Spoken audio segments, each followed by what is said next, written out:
வணக்கம். இந்த வருஷம் தீபாவளிக்கு ரொம்ப சிம்பிளாக செய்யக்கூடிய ஒரு ஸ்வீட்டை தான் நம்ம இன்றைக்கி பார்க்க போகிறோம். நான் அதுக்கு முந்திரி பருப்பு, பாதாம் பருப்பு, 1 கப்பு கடலை மாவு எல்லாத்தையும் எடுத்து வச்சுருக்கேன். இப்போ பாதாம் பருப்பை நம்ம நல்லா கொதிக்கிற தண்ணியில் போட்டு தோலை எடுத்து வச்சுக்கணும். இப்போ பாதாம் பருப்பையும் முந்திரி பருப்பையும் நான் அந்த மாதிரி கொஞ்சமாக தண்ணி சேர்த்து ஃபைன் பேஸ்ட்டாக அரைச்சி எடுத்துகிட்டு வந்துட்டேன்.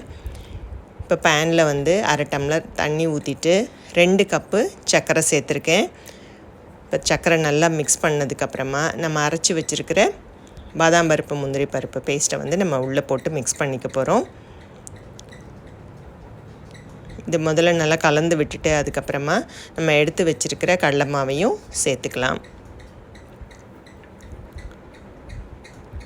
கடலை மாவு சேர்த்ததுக்கப்புறமா கொஞ்சம் கைவிடாமல் கிளறிக்கலாம்.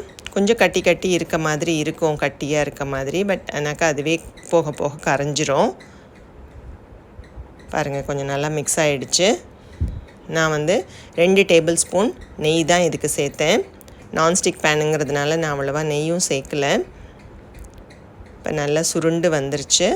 அதுக்கப்புறமா இதை ஒரு நெய் தடவின தட்டில் போட்டு நம்ம இதை நல்லா ஸ்ப்ரெட் பண்ணிவிட்டு பீசஸ் போட்டுக்க வேண்டியது தான்.